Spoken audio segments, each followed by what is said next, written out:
விதமான தவறுகள் நடந்துக்கிட்டு இருக்கு. உனக்கு தெரியும், இந்த போதைப் பொருள், இந்த ஹான்ஸு, குள்ளிப்பு, அதுமாதிரி கஞ்சா செடி வீட்டில் வளர்க்குறது, இதனால் இதை பயன்படுத்துறதுனால அவங்களுடைய அறிவு கம்ப்ளீட்டாக கொலாப்ஸ் ஆகி தேவையில்லாத செயல்களை ஈடுபடுறாங்க. உனக்கே தெரியும், இந்த ரோட்டில் வந்து இந்த பெண்கள்கிட்ட பாலியல் வன்கொடுமை, சிறு குழந்தைகள்கிட்ட தவறாக நடந்துக்கிறது எல்லாமே பார்த்தீங்கன்னா இந்த போதை பயன்படுத்துறதுனால அவங்களுடைய மைண்டு சேஞ்ச் ஆகி தேவையில்லாத செயல்களில் ஈடுபடுறாங்க. அதனால் வந்து போதை பழக்கம் கண்டிப்பாக அகற்றப்பட வேண்டும்.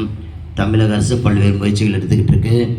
அதனால் நீங்களும் வந்து வெளியில் கடைகளில் எங்கேயாவது அது மாதிரி விற்றாங்கன்னா உங்களுடைய கிளாஸ் டீச்சர் அல்லது என்கிட்ட நீங்கள் சொல்லணும். அதே போல் உங்களுடைய வீட்டில் யாராவது இந்த பழக்கத்திற்கு இருந்தாங்கன்னா அவங்கள்ட்ட சொல்லி இப்படி இருக்கக்கூடாது, போதை பழக்கத்திற்கு அடிமையாகக்கூடாது, போதைப் பொருட்களை பயன்படுத்தக்கூடாது அப்படி நீங்கள் சொல்லி அவங்களுடைய ஆயுள் அதிகரிக்க, நல்ல உடல் சுகத்தோடு இருக்க நீங்கள் வந்து அவங்களுக்கு அறிவுரை வழங்கணும். உங்கள் வீட்டில் உள்ளவங்கள எல்லோரும் நல்லவங்களாக இருந்தால் பிரச்சனை கிடையாது. ஒரு சில இடங்களில் இப்போ நியூஸ் பேப்பர், டிவியில் பார்த்தீங்கன்னா டெய்லியுமே பல்வேறு விதமான குற்றங்கள் பெண்களுக்கு எதிராக இருக்குது. நகை திருட்டு, சிறு குழந்தைகள், பல்வேறு இந்த தவறு நடக்கிறதுக்கு முக்கிய காரணம் போதை பழக்கம்தான். அவங்க வந்து ப்ராப்பர் சென்ஸோட தான் இதுமாரி செய்ய மாட்டாங்க. போதைக்கு அடிமையாகிறதுனால என்ன செய்கிறோம், எதை செய்கிறோம் அப்படின்னு தெரியாமல் பல்வேறு தவறுகள். ஃபஸ்ட்டு வந்து நம்ம வந்து எல்லாருக்காகவும் ப்ரேயர் பண்ணிக்கணும். இந்த இந்திய நாடு, நம்முடைய தமிழ்நாடு அமைதி பூங்கா இருக்கணும், எல்லோரும் நல்லவங்களாக இருக்கணும், ஒருத்தரை மதிக்கணும், எல்லாரையும் அன்பு செய்யணும், எல்லாரையும் வந்து கடவுளால் படைக்கப்பட்டவர்கள் வந்து அனைத்து உயிர்களுக்கும் முக்கியத்துவம் கொடுக்கணும் அப்படின்னு டெய்லி நம்ம வந்து ப்ரேயர் பண்ணிக்குவோம். அதில் உறுதிமொழி எடுக்கிறப்ப கையை நெஞ்சில் வைப்பீங்களே, அதுமாரி வச்சுக்கோங்க. நான் சொல்ல திரும்ப சொல்லுமாறு அன்போடு கேட்டுக்கொள்கின்றேன். போதை பழக்கத்திற்கு எதிரான உறுதிமொழி.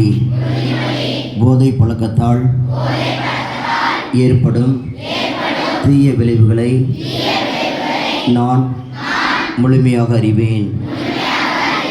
நான் போதை பழக்கத்திற்கு ஆளாக மாட்டேன்.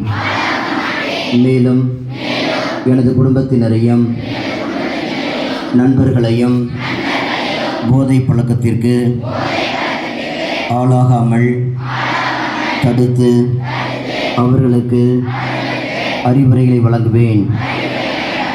போதை பழக்கத்திற்குள்ளானவர்களை மீட்டெடுத்து அவர்களை நல்வழிப்படுத்த எனது பங்களிப்பை முழுமையாக தருவேன். போதைப் பொருட்களின் உற்பத்தி, நுகர்வு, பயன்பாடு ஆகியவற்றிற்கு எதிரான தடுப்பு நடவடிக்கைகளின் மூலம் போதைப் பொருட்களை தமிழ்நாட்டில் வேறறுக்க அரசுக்கு துணை நிற்பேன். மாநிலத்தின் வளர்ச்சிக்கும் மக்களின் நல்வாழ்விற்கும்